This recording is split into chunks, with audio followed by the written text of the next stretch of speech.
la compréhension des facteurs expliquant cette performance attendue de l'économie, je vous invite à suivre de près et à participer activement à ce premier panel de la journée.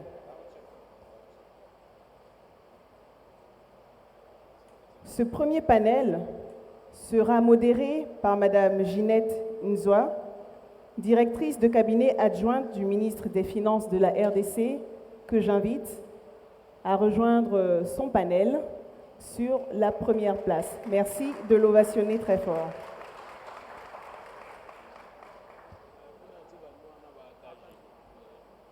Nous avons donc sur ce panel de très haut niveau, comme tous les panels de cette journée, Monsieur le ministre des Finances, qui est déjà installé. Excellence, merci. Nous avons également accueilli Madame la gouverneure de la Banque centrale du Congo. Excellence, bienvenue sur votre panel. Nous accueillons également le représentant résident du FMI, Monsieur Gabriel Leost, sur ce premier panel.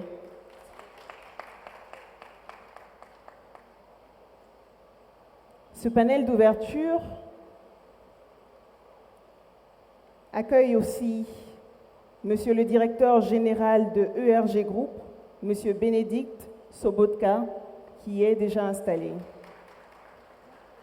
Notre cinquième panéliste est le responsable de la notation financière RDC chez Moody's, Monsieur Aurélien Mali, qui va nous rejoindre.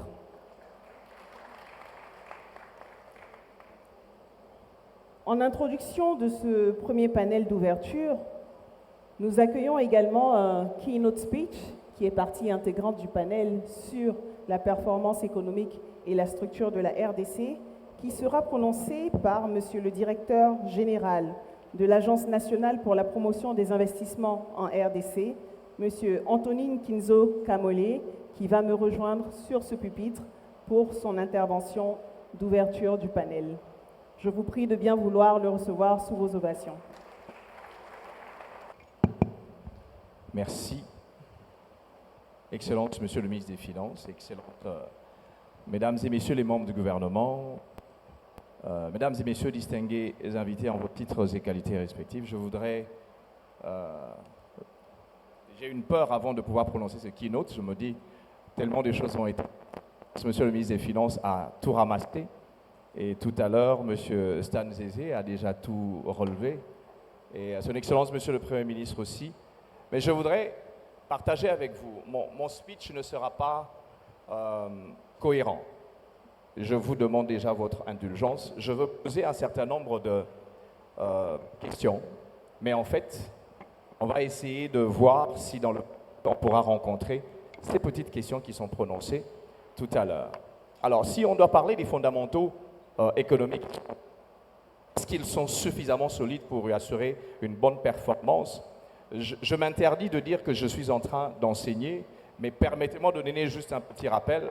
Quand on parle de structure économique, on a une décomposition d'une économie en différents éléments qui sont distincts, mais liés les uns aux autres. Aujourd'hui, l'étude des structures économiques voit un certain nombre d'éléments. On peut les classer en activité économique, on peut les mettre selon certains critères, on peut examiner différentes proportions, différentes propositions. Ainsi, si on doit aller sur certaines réponses, je pense que proche des secteurs, des structures économiques, peut concerner le secteur primaire, le secteur secondaire, le secteur tertiaire. Alors si je vais d'une approche des branches, contrôle de structure économique, j'ai le secteur public, j'ai aussi le secteur privé. Et si je vais dans une approche de type de structure, je vais dans le secteur formel, mais je vais aussi dans le secteur informel. On voit donc qu'une analyse peut se faire par la consommation aussi. Mais par rapport à ça, la structure des biens et services consommés répondent plutôt aujourd'hui à des besoins qui sont primaires ou alors des besoins qui sont secondaires. Et si je vais dans une approche de la nature de revenus, je me dis que nous pouvons... Un exemple où nous avons des revenus du travail, des revenus du capital, nous avons ici des revenus primaires et des revenus de transfert. Et cette analyse des structures préciser une politique efficace, de déterminer les différents à l'économie, découvrir quels sont les goulots d'étranglement en vue d'une politique de plein emploi, par exemple, de mettre en lumière les secteurs de croissance qui sont capables d'entraîner toute l'économie, de préciser les conditions de réalisation et les possibilités d'une politique de revenus de redistribution. Alors, il faut qu'on puisse se poser la question de savoir sur les performances économiques. Je pense qu'elle englobe l'efficacité, les notions d'atteinte d'objectifs, et c'est là que nous voyons si les performances ont des indicateurs qui sont qualitatifs ou des indicateurs quantitatifs. Je vous prie de ne pas être... Vous tenez quelques chiffres. 2019 à 2022, et je prends l'approche des projets qui sont agréés au Code des investissements. Si nous regardons le secteur des services, nous avons de 2010 à 2022 125 projets qui ont été agréés au Code des investissements avec un coût d'investissement de 4 612 769 160. Dans les secteurs des industries, nous avons 116 projets avec un coût d'investissement de 3 238 936 520. Dans l'agriculture et l'exploitation forestière, nous avons juste 3 projets. Les chiffres commencent à dégringoler. 3 projets avec un coût d'investissement. Je dis bien les dossiers qui ont été agréés au Code des investissements. 24 814 000, simplement. Et les infrastructures, nous avons eu 9 projets avec 2 476 892. Et en situation générale, nous nous trouvons avec pratiquement 253 projets, ou un peu moins, et dont le montant d'investissement de 2019 à 2022 se trouve être aujourd'hui de 10 052 934 444. Le nombre d'emplois à créer, directement, on est à plus de 60 000, et les effets indirects d'emplois à créer sont à peu près de 120 000 emplois, de 2019 à maintenant. Si je vais de 2017 en août 2022, les différents projets qui ont été agréés avec un coût prévisionnel à peu près de 10 milliards, il nous faut nous poser la question de savoir si dans la structure économique, nous avons vu que les secteurs des services ont une primauté sur tous les secteurs d'activité. Ça, c'est un élément. Et ensuite, nous voyons que le secteur industriel est aujourd'hui en train de connaître un véritable bond. Et ensuite, nous allons voir que l'infrastructure est véritablement en train de suivre après l'industrie. Cependant, l'agriculture simple, je ne dis pas de l'agro-industrie, l'agriculture simple est en train de céder place à l'agro-industrie. De ce qui précède, nous voyons donc que la question de l'industrie est de plus en plus en train de prendre, j'allais dire, de la sauce ou de la mayonnaise, mais en fait, on est en train d'avancer là-dessus. Mais il nous convient de relever ceci. La structure de PIB n'a pas connu de changement notable sur la période 2017-2021. Globalement dominée par le secteur primaire, et la part de PIB se chiffre aujourd'hui à 36,7% en moyenne entre 2017 et 2021. Et le secteur tertiaire possède la seconde contribution la plus élevée au PIB, 33,4% en moyenne. Et il est suivi par le secteur secondaire, dont la contribution s'élève à 25,2% en moyenne sur la période. Et en termes de projection pour 2022, c'est le budget qui a été déposé, la contribution des secteurs d'activité au PIB est estimée quasi à 42%, 45% pour le secteur primaire et 30,4% pour le secteur tertiaire et 24,1% pour le secteur secondaire. Alors, est-ce que nous sommes résilients et est-ce que nous sommes performants? La construction de la RDC, d'une économie résiliente et performante, peut aller et peut tabler sur des atouts qu'on dispose, ou des atouts dont dispose la RDC. En matière de dotation en ressources naturelles, Son Excellence, Monsieur le ministre des Finances l'a soulevé tout à l'heure, on parle des pays solutions pour notre pays en matière environnementale, les questions climatiques, ressources naturelles et humaines ou des variétés de ces espaces stratégiques, les zones minières, les zones agricoles, forestières, urbaines, rurales, voies naturelles de communication. Et d'autre part, développer les capacités de production qui tiennent compte de la demande sur le marché national, régional et mondial. Cette approche permet donc de réduire les faiblesses structurelles de l'économie qui a 2 sous-systèmes, le secteur marchand et le secteur non marchand. Et donc, nous devons voir que l'économie substantive occupe une place importante dans notre économie. Mais pour encourager cette mutation d'une économie substantive à une économie marchande, nous avons un atout extrêmement important. l'entrepreneuriat des jeunes et l'entrepreneuriat féminin. Je voudrais ici féliciter le gouvernement et son Excellence, Monsieur le Président de la République, avec la loi sur l'entrepreneuriat qui récemment a été promulguée, c'est qui ouvre véritablement une voie à une économie résiliente et donc à une création de la classe moyenne.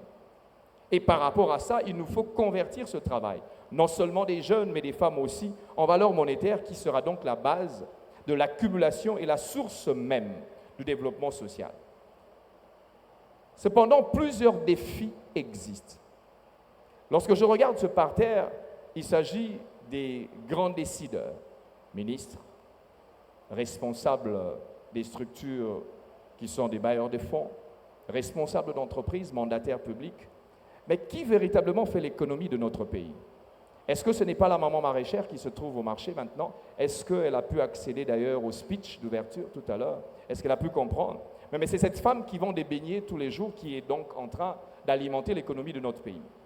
Cette PME qui n'a peut-être pas un smartphone pour avoir WhatsApp et qui, normalement, est en train de faire un certain nombre de transactions, ce sont ces femmes qui font les économies. Est-ce que ces personnes, femmes, hommes ou jeunes, ont atteint le niveau d'information qui se trouve ici? Premier défi, c'est la dissémination de la bonne information. Il nous faut descendre vers les petites PME, vers les jeunes, et traduire donc ce que nous sommes en train de dire dans cette grande salle à leur niveau. Deuxième défi, c'est la carence des capitaux frais pour investir dans les secteurs porteurs de croissance. Je discute avec mon ami Célestin et avec plusieurs personnes ici. On dit que les banques commerciales sont surliquides. Mais comment accédons-nous à ces fonds? Quels sont les taux qui sont utilisés? Troisième défi, promouvoir un secteur productif diversifié, de proximité aux chaînes de valeur approfondies, à forte proportion aux capitaux nationaux et à forte densité des ressources humaines nationales de qualité. Ensuite, structurer des espaces de territoire national pour sa plus grande centralité et homogénéité en faveur d'une productivité élevée, c'est-à-dire tenir compte des opportunités économiques et spatiales du territoire national. Il nous faut renforcer les zonings, les zones industrielles, les zones économiques spéciales et pourquoi pas les zones franches. Je voudrais ici simplement souligner que notre pays est déjà dans une trajectoire, j'allais dire, meilleure des réformes. Nous avons des assignations données au ministre, nous avons une feuille de route, certainement qu'au deuxième panel, Roch parlera de ça. Nous avons un assainissement de l'environnement des affaires par la réduction des procédures, délais et coûts, ainsi que l'amélioration de la transparence. Numérisation et digitalisation des opérations administratives, lutte contre la corruption et l'impunité, investissement dans les infrastructures avec des marchés financiers et nous avons aussi quand même quelques institutions non bancaires qui sont en train de plus en plus de prendre de l'ampleur. Si aujourd'hui on devait valoriser la CNCES, si on devait valoriser beaucoup plus le Fonds de promotion de l'industrie, si on devait valoriser la SONAS, je pense que différents secteurs seront très, très porteurs de ressources financières. Alors, face à la pénurie des ressources financières, tenant compte des avantages compétitifs de la RDC à l'endroit des autres pays de la région, différents secteurs peuvent faire l'objet d'une intense promotion des investissements. C'est une proposition et une piste. L'agro-industrie et l'agriculture, en particulier la production alimentaire. Nous devons définir quelle direction nous prenons. Nous devons définir quel type d'agriculture nous venons.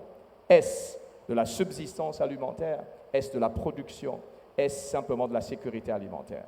Nous devons avoir l'intensification sur la question des emballages. Nous devons avoir une mise à niveau sur les produits de base. Nous devons avoir des industries de création. Nous devons avoir de l'infrastructure telles que les constructions et rénovations des différents ports intérieurs, installations de communication et production d'électricité, services et notamment le tourisme et institutions financières.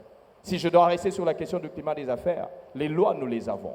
Mais le gros problème, n'est-ce pas l'homme? N'est-ce pas l'individu? Et à cette question, je voudrais simplement que les panélistes nous disent, est-ce que notre économie est résiliente? Mesdames et messieurs, je vous remercie.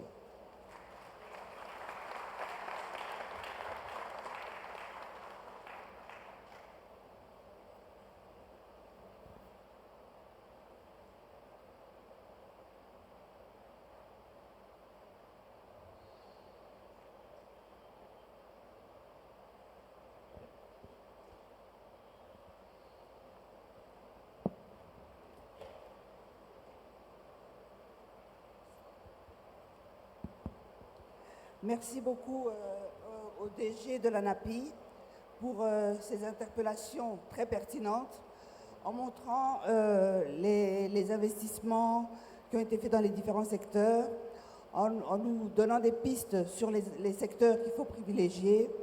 Mais j'ai beaucoup aimé la dernière phrase en disant au bout du compte, c'est l'homme, c'est la personne. Et il nous interpelle sur un véritable problème, un chantier qui nous interpelle tous, celui de la gouvernance, celui de la lutte contre la corruption. Merci beaucoup, Monsieur le DG. Et sur ce, donc vous me permettez maintenant de commencer avec ce panel. Et je tiens encore d'abord à vous saluer tous, Excellences, Messieurs les ministres, les chefs d'institutions, les chefs de coopération internationale, les partenaires techniques et financiers, les chefs d'entreprise et tous chers participants en vos qualités et grades respectifs. Merci d'être là, merci d'être avec nous pour ce panel. Nous avons entendu beaucoup de choses ce matin et j'espère que ce panel vous permettra d'aller un peu plus loin avec les éminentes personnalités qui sont sur ce podium. Alors, je vais commencer par Son Excellence, Monsieur le Ministre.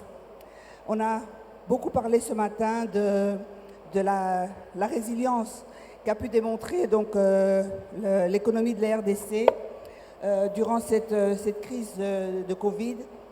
On a parlé des bonnes performances macroéconomiques, des belles performances en matière de gestion des finances publiques. On parle du potentiel du pays, mais on a parlé aussi des éléments de fragilité. Et ma première question à vous, de manière très spécifique et très concrète. On sait que le secteur minier a contribué pour beaucoup à la résilience de l'économie congolaise au choc de la Covid. Mais il y a des paradoxes aussi. Ce secteur minier où le pays est un des producteurs, des principaux producteurs pour le cuivre, le cobalt, mais malheureusement les prix ne sont pas fixés dans notre pays. Et donc nous n'avons pas la maîtrise. Et c'est vrai que c'était un facteur de résilience, mais nous n'en détenons pas comment je veux dire, on ne maîtrise pas ce secteur parce qu'on ne fixe pas les prix. À votre avis, quels sont les changements, quelles sont les politiques, quels sont les investissements qui sont nécessaires pour renverser cette tendance-là? Vous avez 3 minutes, s'il vous plaît. Merci bien, merci beaucoup. C'est une question fondamentale, ce d'autant plus que le cours de nos principaux produits d'exportation, nous ne le maîtrisons pas et il n'est pas exclu qu'il se retourne, qu'il se mette à baisser. Donc, pour plus de résilience dans notre pays, à court terme, il y a 3 pistes. La première, la plus rapide, c'est évidemment d'avoir une influence sur le prix de nos matières premières, surtout pour les produits pour lesquels nous sommes un acteur majeur. Je pense au cobalt, dont nous disposons de 70% des réserves. Il n'y a pas de raison que nous n'ayons pas d'influence sur le prix. Nous devrions pouvoir avoir une plus grande influence sur le prix. Cela impose une meilleure gestion interne du secteur de la production de cobalt. Et il y a des idées pour le faire, nous devons le faire. Un peu plus long, il faut que nous ayons rapidement, que nous nous engagions rapidement dans la transformation des minerais que nous produisons. Comme on l'a dit tout à l'heure, tous les indicateurs montrent que nous avons un avantage comparatif inégalé. Il faut qu'on le mette en mouvement. Et comme ça se passe partout au monde, dans la dynamique du changement, aujourd'hui, l'Afrique devient la nouvelle frontière, devient la destination des délocalisations, y compris par rapport à la Chine. Nous devons nous mettre en situation d'accueillir cette délocalisation pour commencer à transformer localement. C'est le temps de l'Afrique et c'est le temps de la RDC, d'abord dans les mines et ensuite dans les autres secteurs. Et donc je termine, à plus long terme, ça sera les autres secteurs, ça sera l'agro-industrie, ça sera les services. Nous avons là aussi un potentiel énorme. Nous devons, pour être résilients, créer plus de valeur ajoutée locale. C'est ça les emplois de demain pour nos enfants, c'est ça le business de demain pour nos entrepreneurs et c'est ça la bonne résilience par rapport à une dépendance trop forte aux produits primaires que nous ne maîtrisons pas. Et nous sommes dans cette action au moment où nous parlons. S'agissant du secteur minier, vous le savez, ce qui est à l'ordre du jour, c'est la transformation, le projet des batteries, sur lequel nous avançons raisonnablement. Ce projet va transformer notre écosystème parce qu'il va nous faire entrer de plein pied dans l'industrie, alors qu'aujourd'hui, on est encore dans le primaire, dans la mine. Et donc, si demain, les cours mondiaux changent, puisque la valeur créée sera la valeur de la transformation, eh bien, cette valeur-là ne va pas chuter avec les cours. Voilà la clé sur laquelle nous travaillons en ce moment. Pour le reste, évidemment, je n'ai que 3 minutes. Une fois qu'on aura fait ça sur le secteur économique, primaire, agro-industrie, services, il faudra que le système fiscal soit également modernisé, qu'il cerne mieux la base imposable, afin qu'on puisse réduire les taux d'imposition à tous les niveaux. Nous avons un pays qui peut être performant même à 15% d'impôt sur les bénéfices. Nous sommes encore à 30%. Moi, j'aurais souhaité qu'on le baisse, mais pour ça, il faut que nos partenaires du secteur privé jouent le jeu de la transparence. Eh bien, on baissera. Malheureusement, ce n'est pas encore totalement le cas. Et nous avons la possibilité d'avoir un des pays les plus compétitifs au monde, à la fois sur la fiscalité, sur l'accès aux ressources, sur les ressources humaines, etc., etc. Mais pour que tout cela tienne, c'est d'abord l'homme. Il faut qu'on investisse massivement en l'homme. Et là, nous avons un grand retard. Près de 100 millions d'habitants, mais regardez, le moindre projet que l'on veut faire dans ce pays, que ce soit un projet d'infrastructure, nous sommes obligés d'importer de la main-d'œuvre. C'est une insulte à nos capacités. Nous devons rattraper le retard en termes de formation du capital humain pour être une véritable puissance qui peut exporter ce capital humain en Afrique et ailleurs dans le monde et aussi être une source de rentrée de devises et être une source de fiscalité. Voilà en gros nos principaux défis et c'est d'ailleurs reflété dans la politique que nous menons, dans l'orientation de nos dépenses publiques, capital humain, investissement, infrastructure de base, politique fiscale, réforme fiscale et également diversification de l'économie. Je vous remercie. Merci beaucoup, Excellence. Merci pour ces pistes qui doivent permettre au pays donc d'accroître sa résilience et de la rendre plus soutenable et pas dépendante des cours de matières premières qui sont fixés ailleurs. Merci beaucoup. Puisqu'on a beaucoup parlé des minerais, je vais poursuivre sur cette question, sur ce thème-là, et je me tourne vers le directeur général de RG Group. Monsieur, est-ce que vous pouvez on va revenir encore sur la résilience qu'a démontré notre économie grâce au secteur minier. Et vous avez cette expérience-là dans 15 pays.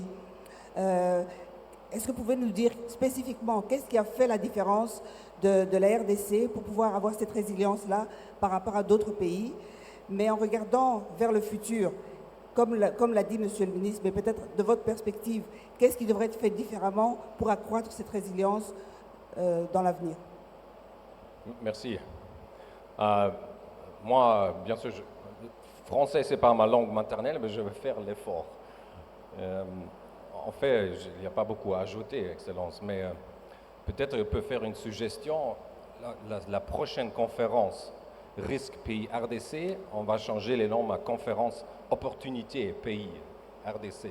Parce qu'ici, on parle beaucoup des risques, mais il faut parler des opportunités, en fait, dans tous les secteurs. Pour notre société, ils sont à peu près 90 000 collaborateurs dans 15 pays. Nous sommes ici déjà presque 20 ans. Nous avons investi en Congo plus de 10 milliards de dollars. Nous prévoyons d'investir encore 2 ou 3 millions en futur, des projets différents. Bien sûr, le Covid, c'était un problème pour l'économie mondiale. Et l'impact du Covid-19 sur la majorité des pays développés était significatif et indéniablement contribué à la récession que nous observons mondialement. Mais je pense en RDC, ce n'était pas le cas pour plusieurs raisons facteurs. En fait, je pense que l'impact de Covid a été bien maîtrisé par le gouvernement ici, sans paralyser l'économie, comme ce fut le cas dans de nombreux autres pays, dont nous travaillons. Et bien sûr, les réformes économiques du gouvernement visant à améliorer le climat des affaires du pays ont également soutenu cette croissance.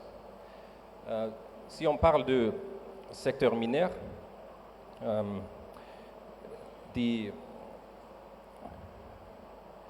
selon la Banque africaine de développement, la croissance économique de la RDC est stimulée par les fortes exportations de matières premières. Les exportations des matériaux premiers sont le raffinage des produits. Et ça, c'est un grand problème maintenant que le cuivre et le cobalt, qui aujourd'hui représentent presque de 85% de l'exportation de RDC, n'est pas raffiné sur place. En fait, on a commencé la construction sur l'initiative de Monsieur le ministre. Nous sommes en projet de construire une usine de cobalt pour produire cobalt haute purité. Ça sera la plus grande usine du monde de raffinage de cobalt pour faire un cobalt haute purité. Ça, par exemple, c'est un investissement de 250 millions de dollars dans notre société à Kolwezi. Nous sommes ici représentés par Metalcoal, RTR, Comidé, Boss Mining, Ngondo, Moiti, Frontier, plusieurs sociétés. Et pour ça, c'est une question pour nous d'aider, de stabiliser l'économie. Mais dans les mélanges économiques de la RDC, une proportion relativement élevée attribuée aux industriels et aux matières premières. C'est-à-dire que l'RDC dépend beaucoup des prix mondiaux des matières. Par exemple, le prix de cobalt, l'année passée, il est augmenté, il montait presque 200%. Cette année, il est tombé 50%. Et cette volatilité, ça pose beaucoup des problèmes pour nous comme producteurs de cobalt et comme producteurs de cuivre. Mais aussi, quand les prix sont neutres, ça a permis aussi aux opérateurs miniers de réinvestir le pays. Par exemple, l'année passée, au pic de Covid, nous avons atteint une production de record. Et ça veut dire que même dans la crise, le secteur minier il peut supporter pour ajouter aux économies congolaises. Et les minières comme nous sommes ici pour le longtemps. Nous sommes ici déjà 20 ans. Nous serons ici encore 20 ans parce qu'on réinvestit dans ce pays. On a beaucoup de confiance dans ce pays. Merci. Merci beaucoup, Monsieur le DG, pour cette très bonne nouvelle de cette construction de la plus grande usine de transformation du cobalt qui va vraiment contribuer à la diversification verticale du secteur minier et à une meilleure maîtrise par l'économie congolaise de la chaîne de valeur. C'est vrai que ce n'est que le début, mais c'est très appréciable. Et justement, vous avez parlé d'investir 250 millions de dollars, vous avez parlé de la volatilité des prix, et tous ces prix-là sont en dollars. Je vais me tourner vers Madame la gouverneure de la Banque centrale, qu'on vient d'accueillir. Je vais vous tourner vers vous pour vous demander quel lien vous voyez entre la dollarisation de l'économie qui a été mentionnée par la présentation qui a été faite tout à l'heure comme étant un problème sérieux. Mais c'est une réalité avec laquelle nous vivons. Comment est-ce que vous voyez la dollarisation dans ces efforts-là qui sont faits pour la relance, pour la résilience de l'économie congolaise? Merci. Merci beaucoup pour la question. Je crois que comme cela a été dit au cours de la présentation du rapport, la dollarisation de l'économie est un vrai défi pour toutes les économies qui sont dollarisées. Ce n'est pas notre monnaie. Nous sommes obligés de chercher absolument à dédollariser l'économie. Mais je voudrais quand même porter un petit rectificatif par rapport à la présentation qui a été faite. On peut dire que la dollarisation peut avoir des implications sur l'inflation, mais de dire que notre économie, la dollarisation maintient notre économie dans l'hyperinflation, ça demande une petite nuance. C'est l'hyperinflation qui a amené notre économie dans la dollarisation dont nous avons aujourd'hui, on fait des efforts pour pouvoir en sortir. On peut parler aujourd'hui d'une inflation qui est en moyenne de 17% sur la période considérée par l'étude, mais certains dans cette salle se rappelle d'une époque où le taux d'inflation était de 10 000%, 4 500% d'inflation. Et même lorsqu'on part de 54, c'est vrai que la moyenne a sa valeur. Mais le chemin critique est aussi important. On est parti de 54, on est en train de baisser, jusqu'à arriver en 2021 à une inflation à un chiffre. Pour la première fois après plusieurs années. Et si ce n'était pas aujourd'hui le choc que tout le monde est en train de subir, qui nous amène l'inflation importée, qui a déjà été mentionnée ici, on s'attendait à rester dans la zone d'une inflation à un chiffre. La dollarisation est un problème.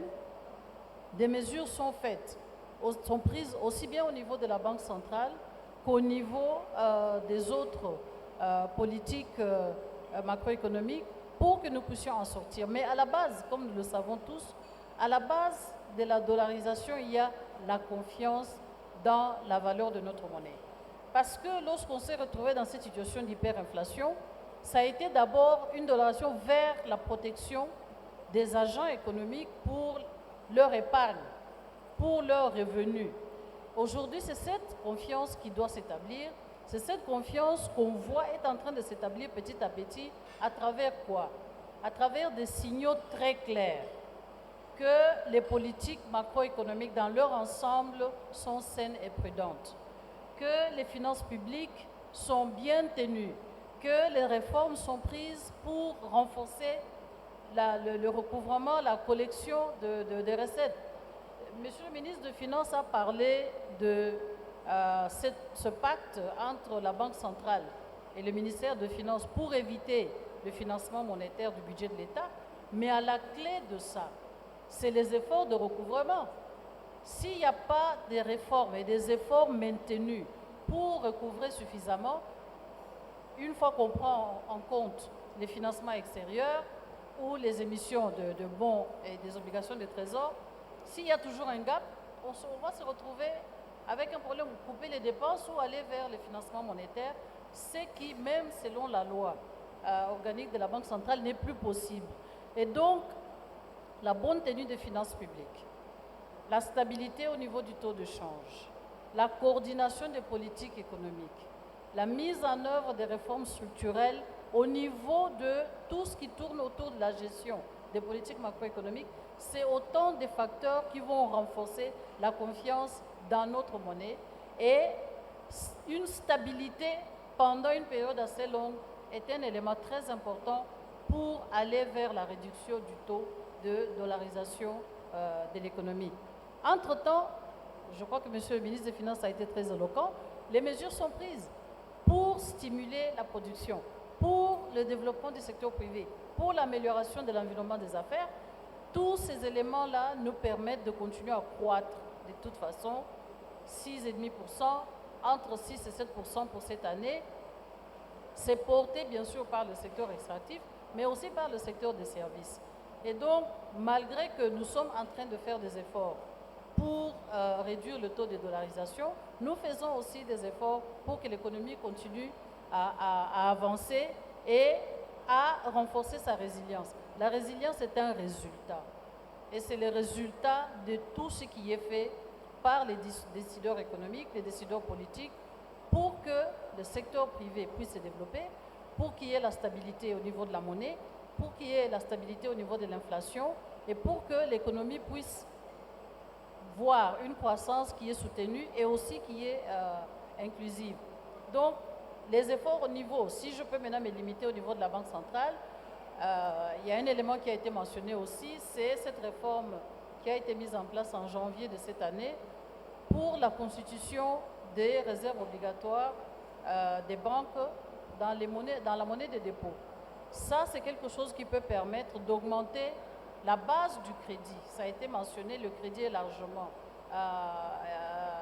donné, les crédits sont largement donnés en dollars, mais avec les réformes que nous faisons, on devrait voir normalement que la base de crédit octroyé en francs congolais augmente, et ça, c'est quelque chose qui va contribuer à la réduction du taux de dollarisation de notre économie. Voilà ce que je peux dire, Madame, en commentaire à votre question. Merci beaucoup, Madame le gouverneur. Vous avez bien fait le lien entre la monnaie et l'économie réelle, en fait, qui n'est que le reflet de la santé de l'économie réelle.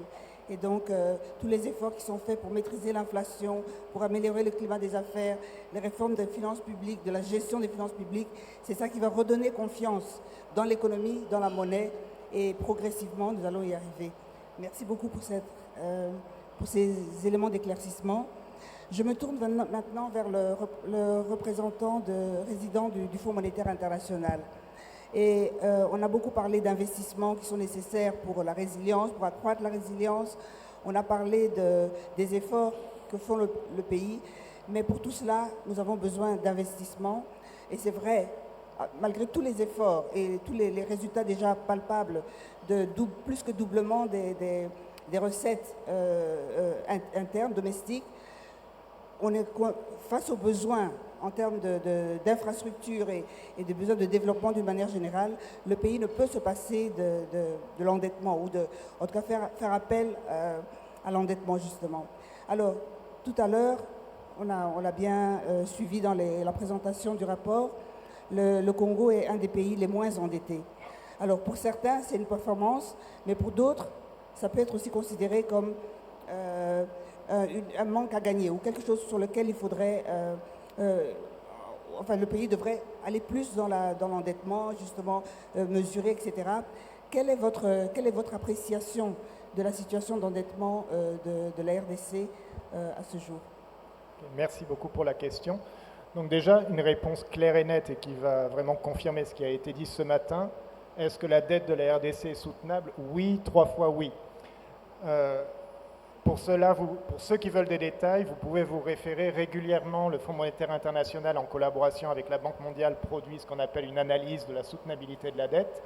Elle est annexée à tous nos rapports, le dernier rapport sur la 2e revue du programme de la facilité élargie de crédit, qui montre, je ne rentre pas dans les détails techniques, mais qui montre qu'on a un risque de surendettement qui est modéré et avec d'importantes marges. Donc on n'est pas juste à la limite de basculer sur une catégorie plus difficile. Et donc ça, c'est un vrai avantage comparatif par rapport à d'autres pays de la région.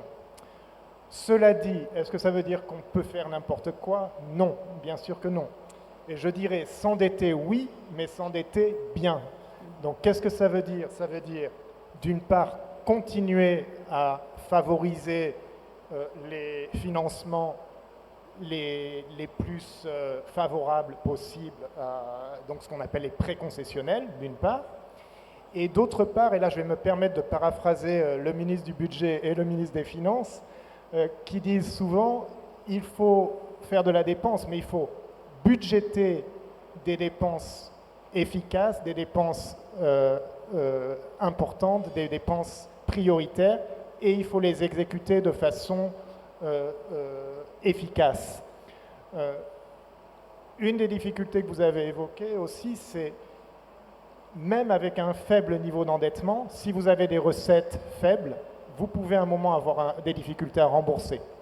Si vous continuez à augmenter les recettes, vous démultipliez votre possibilité d'endettement.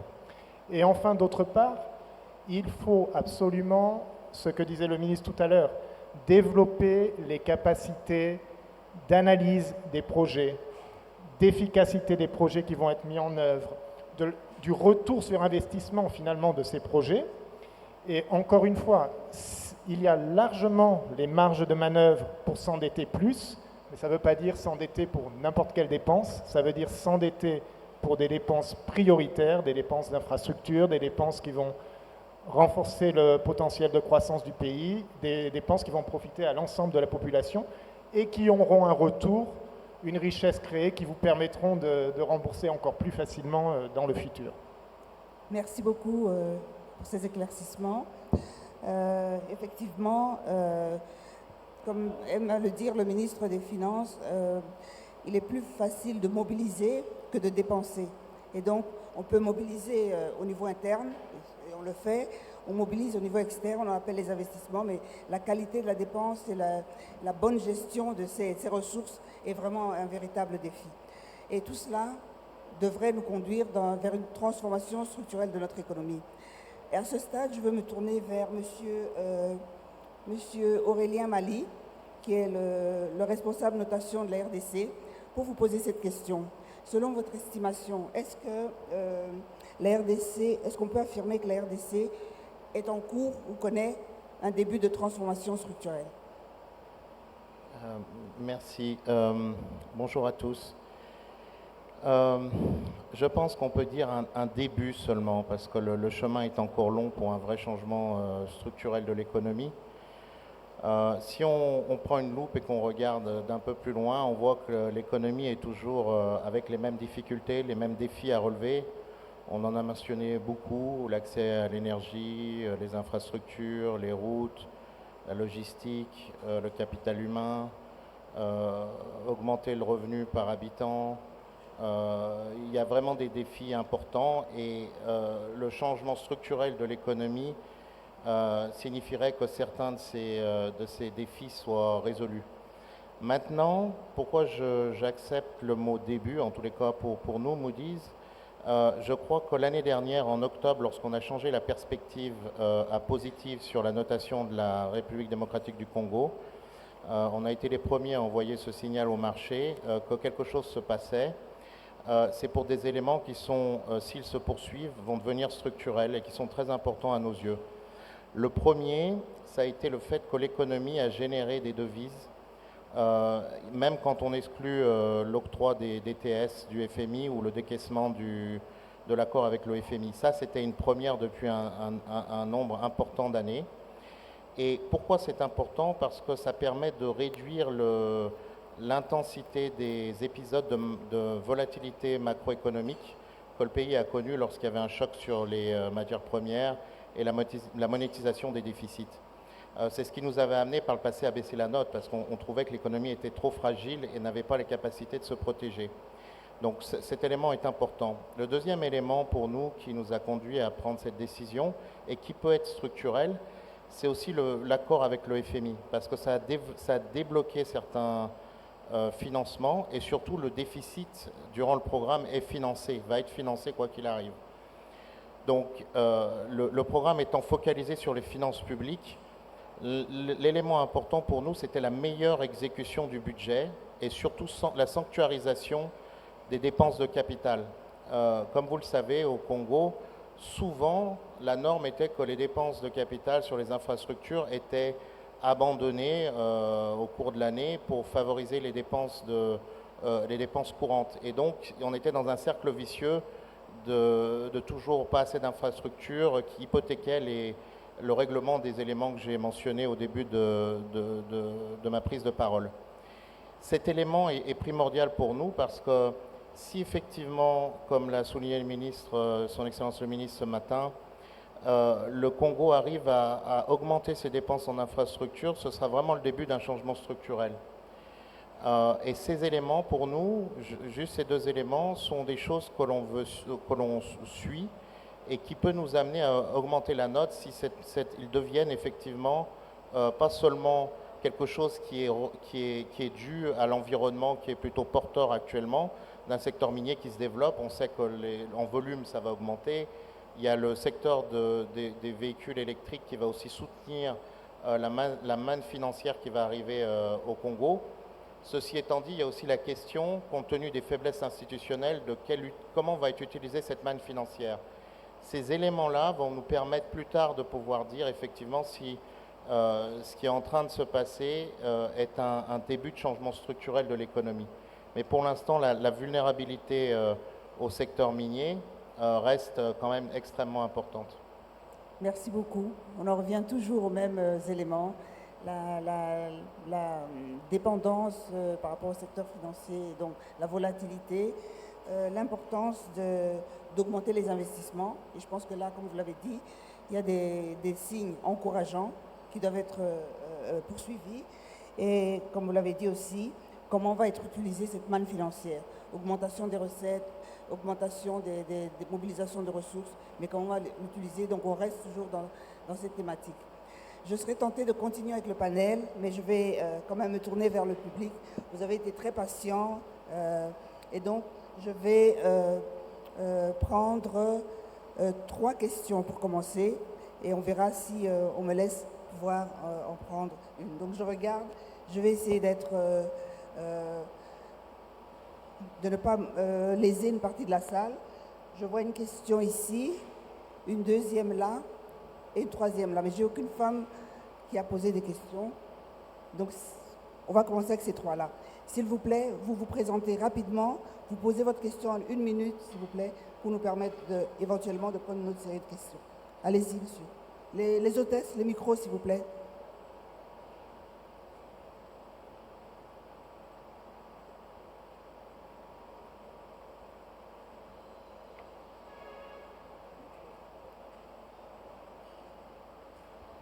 Merci beaucoup, Madame la modératrice, pour ce travail impeccable que vous réalisez. J'ai une question à 2 petites faces. Elle est adressée à la fois à Madame le gouverneur de la Banque centrale et à son Excellence Monsieur le ministre des Finances. Madame le gouverneur, nous ferons tout ce que nous voudrons, nous accumulerons des dollars, nous aurons des réserves d'échange importantes, mais si c'est pour importer de la nourriture que nous pouvons produire ici chez nous, ça posera toujours problème. Il est important que les politiques publiques s'alignent pour que nous soyons en mesure, de manière volontaire, à pouvoir engager un mécanisme de substitution des productions importées en production locale. C'est la seule manière de faire de l'économie domestique. Et ça, je suis sûr que ce n'est pas nécessairement votre boulot, mais c'est le travail entre vous, le ministre des Finances et le ministre de l'Économie. Mais c'est une question que vous devez être en mesure de mettre sur la table parce que vous êtes la garante de nos réserves et également de notre soutenabilité économique. Mais je voudrais en parler de manière directe avec son Excellence, Monsieur le Ministre. Vous savez, nous sommes un grand pays du point de vue du territoire. Nous avons 26 provinces, les unes aussi variées que les autres. Si vous regardez vos propres recettes nationales, vous allez vous rendre compte qu'il y a des provinces qui n'apportent absolument rien. Et pourtant, ces provinces ne demandent pas de l'aumône. Elles demandent simplement qu'on les mette au travail. Donc, il est important de mon point de vue qu'au-delà du plan national... s'il vous plaît... Allez rapidement à la question. Je vais juste poser la question.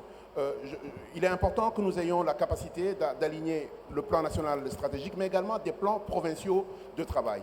Et ça vous permettra éventuellement de pouvoir, et vous l'avez dit ce matin, nous allons avoir le baromètre de la compétitivité locale. Et je pense là-dessus, c'est un effort qu'il faudrait être en mesure de fournir. Et je voudrais savoir si, dans le cadre de l'analyse de facteurs risques de notre pays, y a-t-il des facteurs risques provinciaux? Merci beaucoup. Merci beaucoup. Je passe à la deuxième personne qui va demander, ici derrière vous, madame. S'il vous plaît, allez directement à la question pour une raison de temps. Vous vous présentez, vous posez votre question et vous dites à qui vous la posez. Merci beaucoup, madame, mais c'est très même important que nous soyons un peu plus profonds. Ne nous emballez pas un peu rapidement parce qu'on ne sait pas si on aura encore l'occasion de revenir. Ma préoccupation, c'est moi, je suis le président du conseil d'administration de la SONAS. J'ai suivi presque tous les intervenants. Il revient toujours le problème des restructurations, le problème des capitaux humains, ainsi de suite. Est-ce qu'il n'est pas possible que nous puissions adapter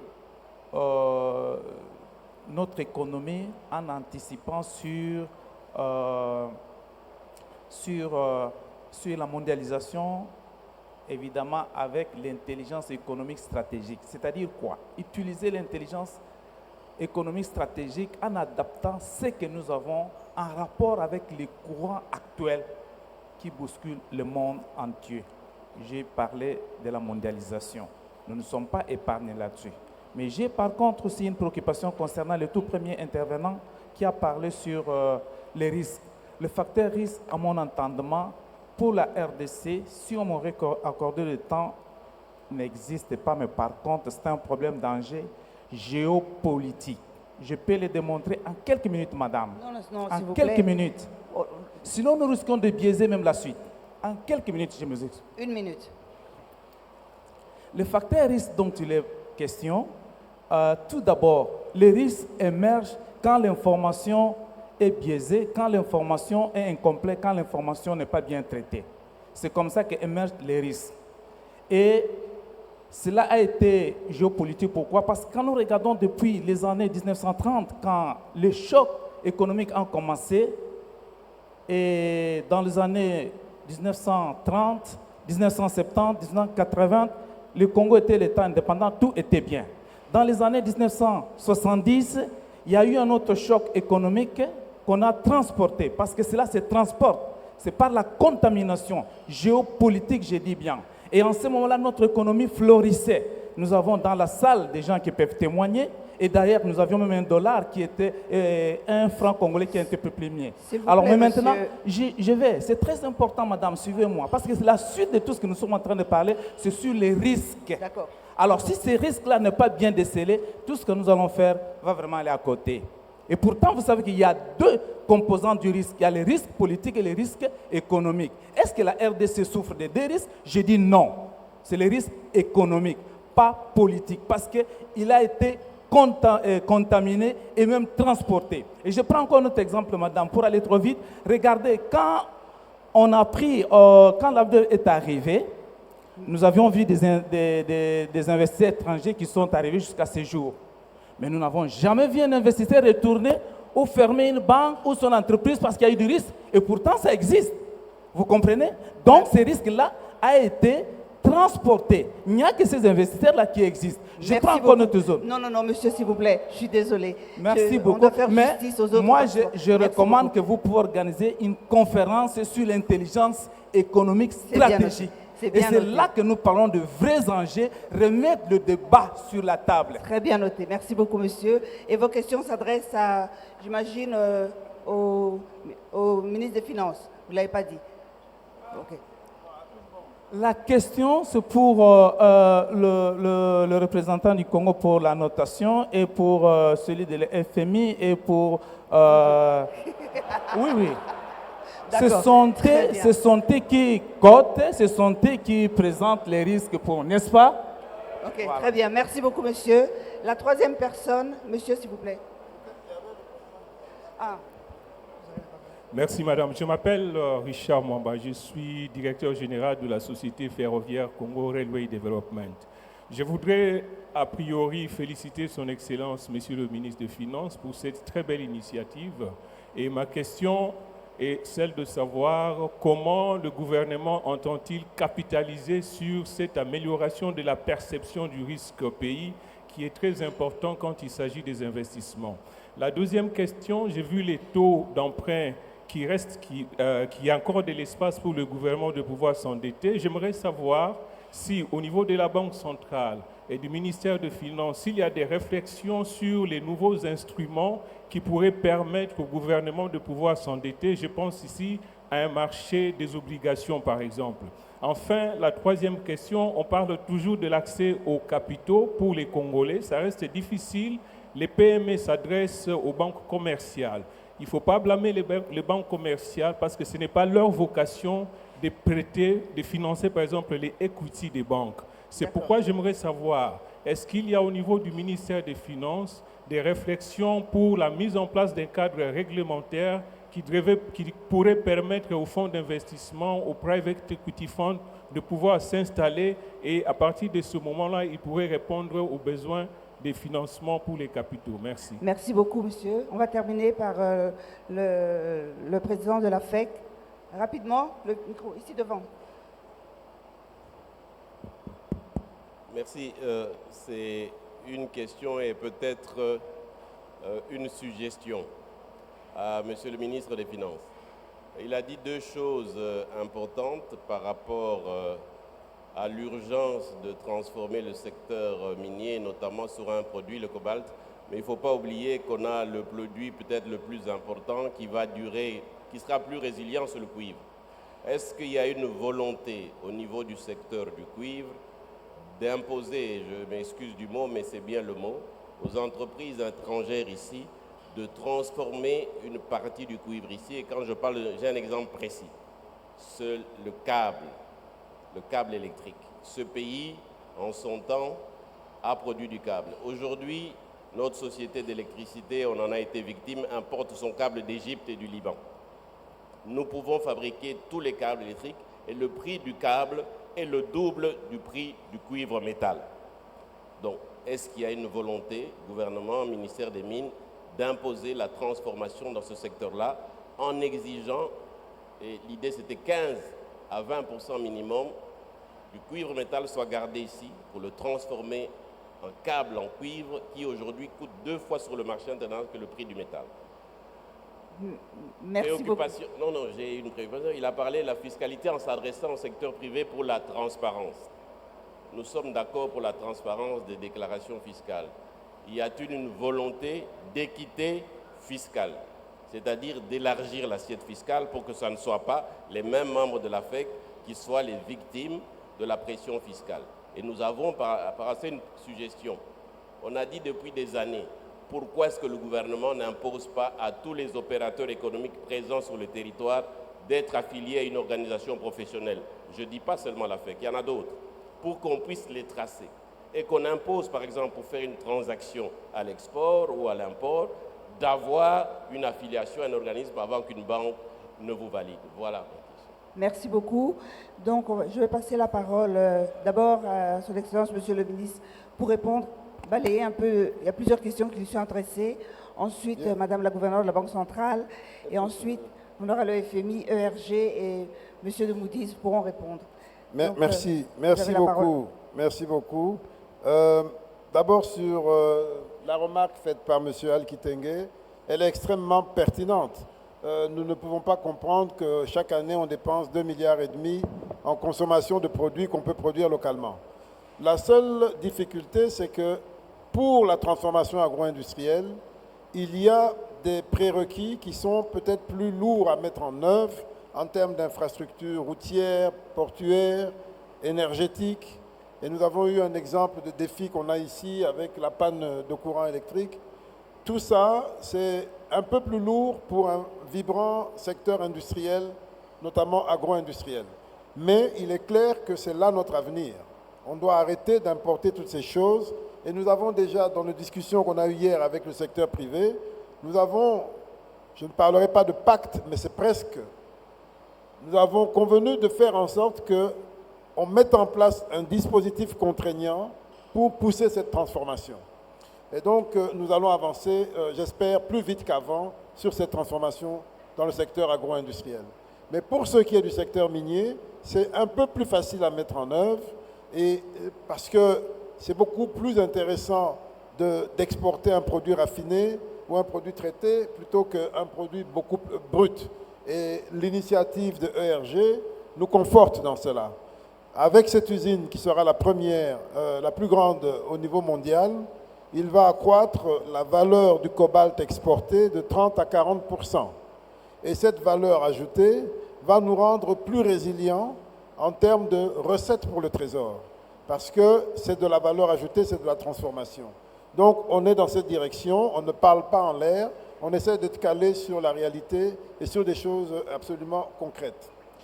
Alors une remarque a été faite par rapport aux provinces, à l'entrepreneuriat aux provinces.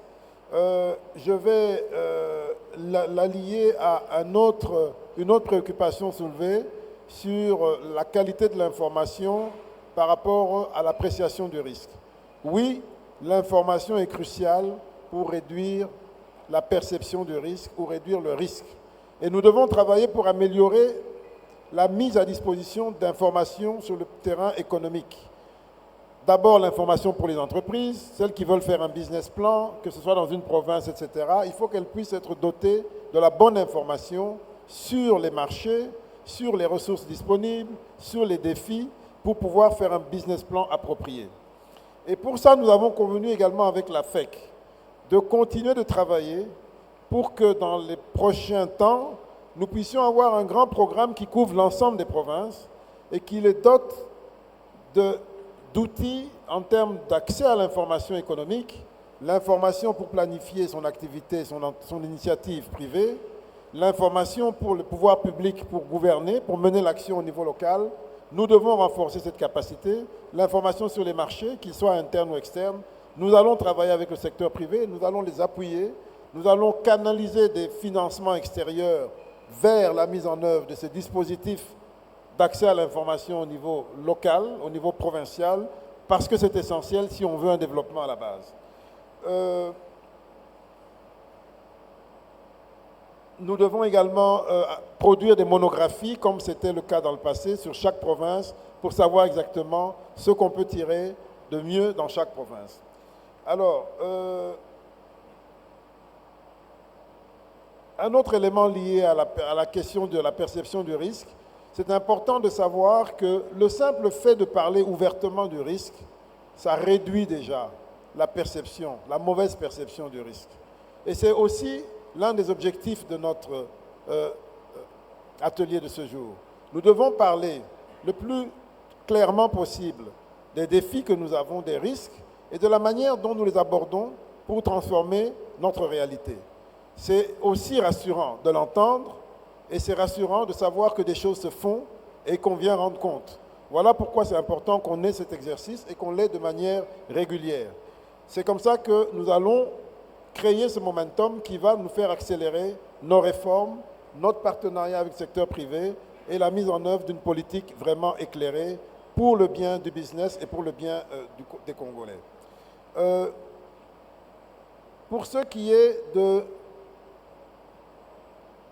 des secteurs, des produits stratégiques, oui, la volonté est là, mais de mon point de vue, je dirais que ce qui nous retarde, c'est aussi une question de capacité. Capacité à concevoir rapidement une politique dans ses détails, capacité à bien maîtriser tous les contours de cette politique avec les données internes et les données externes. Et pour qu'on réduise notre déficit en capacité, il faut qu'on se parle. Vous qui êtes du secteur minier, qui en savez un peu plus, parlons-nous. Construisons des politiques ensemble quand c'est dans l'intérêt du pays. Si demain, le cours de nos matières premières augmente, nous serons bénéficiaires, mais vous aussi qui êtes dans le secteur, vous serez bénéficiaires. Et comme j'ai l'habitude de dire en tant que ministre des Finances, si je devais raisonner comme un entrepreneur, je dirais, mon business plan dépend de vous.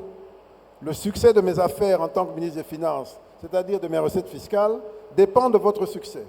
Donc, tant que nous pouvons travailler ensemble pour améliorer vos performances, je le ferai parce que je sais que j'en serai bénéficiaire en tant que responsable du Trésor.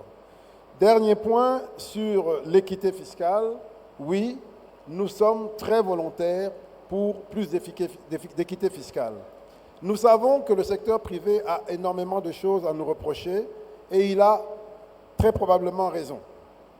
Mais nous savons aussi que le secteur privé a ses habitudes et ses pratiques pour éluder l'impôt, pour payer le moins possible, parce qu'il fait face à beaucoup de charges non prévues, parce qu'il fait face à un environnement qui n'est pas toujours facile.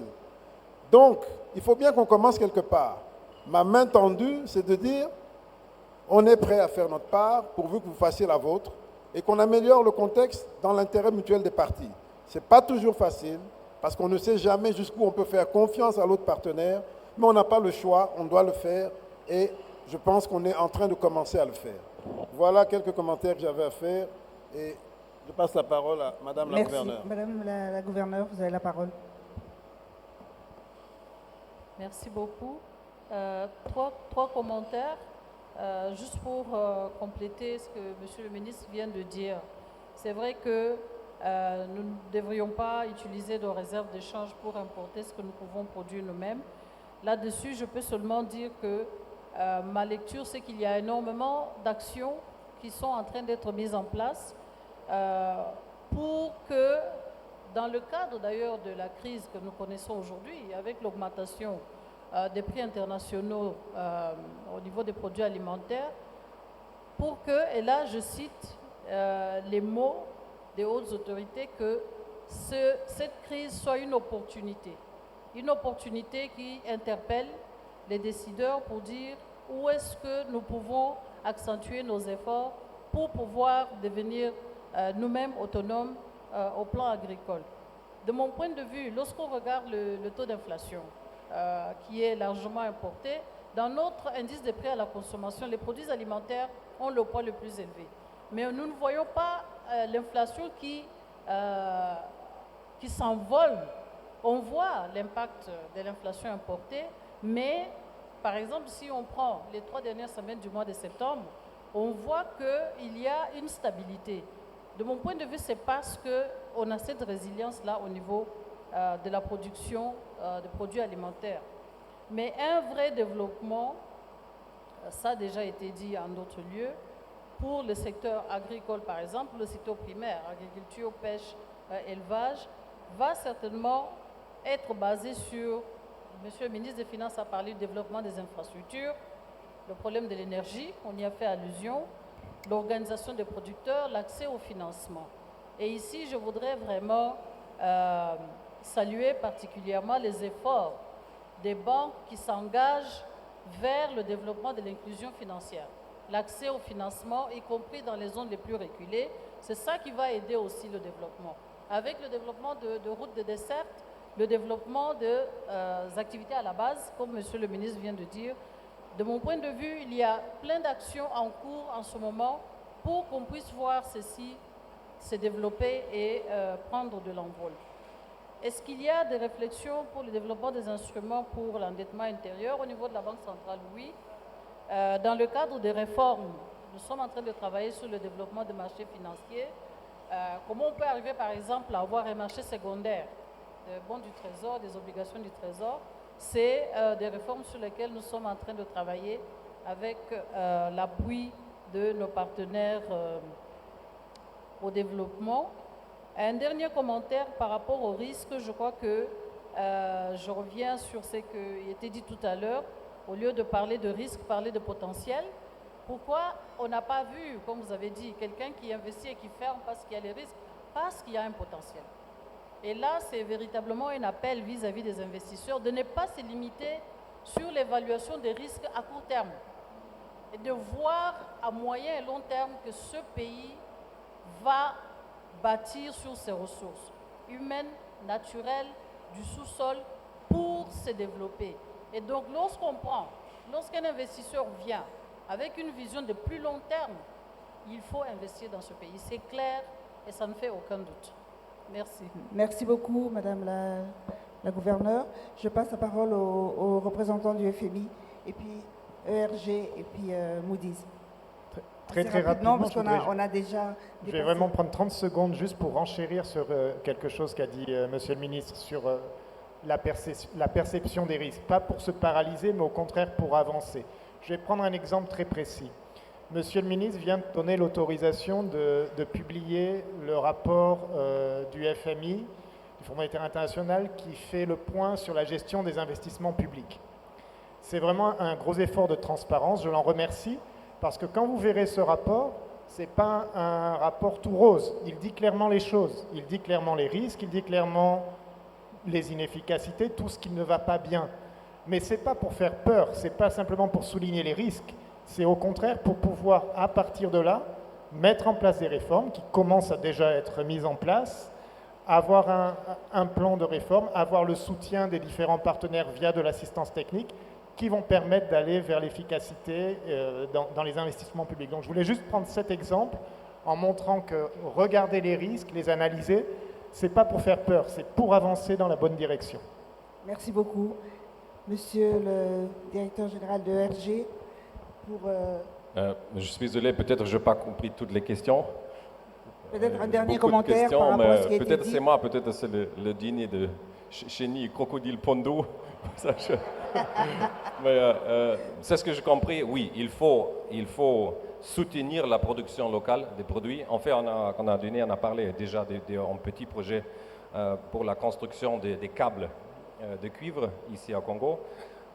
Il faut commencer avec quelque chose parce que bien sûr les volumes, les montants de cuivre, ils sont grands, des millions de tonnes. On n'a pas besoin de millions de tonnes de cuivre.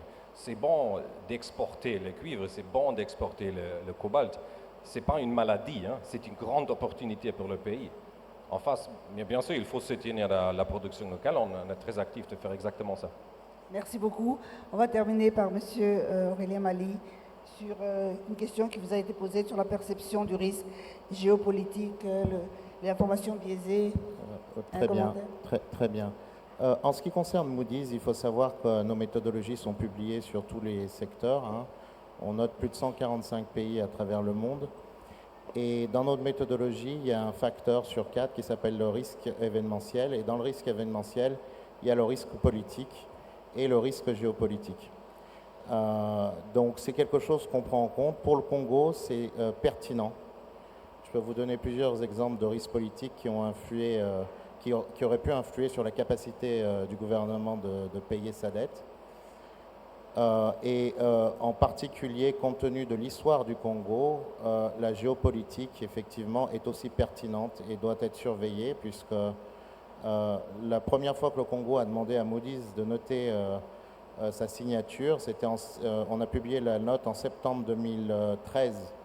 C'était le mois où le M23 a été détruit par des troupes combattantes des Nations Unies dans l'est du pays. Et force est de constater que le M23 est de retour. Donc la géopolitique joue un rôle dans beaucoup de cas. Ce n'est pas seulement ici. Par exemple, la notation qu'on a sur Taïwan, la géopolitique joue un rôle. Le Pakistan, la géopolitique joue un rôle. La Biélorussie, la Russie actuellement avec l'Ukraine. Donc on prend les informations où elles sont pour évaluer la capacité et la volonté d'un pays à payer sa dette. Dans le cas du Congo, la dette est tellement faible qu'on a toujours dit que le risque de défaut est faible. Mais la fragilité dont faisait preuve l'économie par le passé était une inquiétude qui commence à être levée du fait des perspectives de croissance, en particulier du secteur minier qui va arriver et qui va soutenir la croissance et qui va donner une période d'opportunité au gouvernement de régler certains des défis que j'ai mentionnés et qui sont connus de tous ici. Merci beaucoup. Merci beaucoup à tous les panélistes. Je sais que vous avez encore énormément de questions et on aurait beaucoup de sujets qu'on aurait voulu aborder, mais je regarde la modératrice de la session. Je pense qu'on a largement dépassé. Alors, juste peut-être un mot pour terminer. Je pense que ce qu'on peut retenir, c'est que oui, la RDC a énormément de potentialités. Il y a aussi des risques qui sont modérés d'après l'étude de Moody's, mais le fait qu'elle en parle, elle les partage et elle fait la politique de la transparence, je crois que c'est quelque chose qui est très encourageant et qui conforte les investisseurs. Et comme l'a si bien dit Madame la gouverneure de la Banque centrale, évaluer le risque à moyen et long terme et vous verrez que le Congo vaut la peine d'investir. Je vous demande de vous joindre à moi pour applaudir très fort notre éminent panéliste, nos éminents panélistes. Merci beaucoup.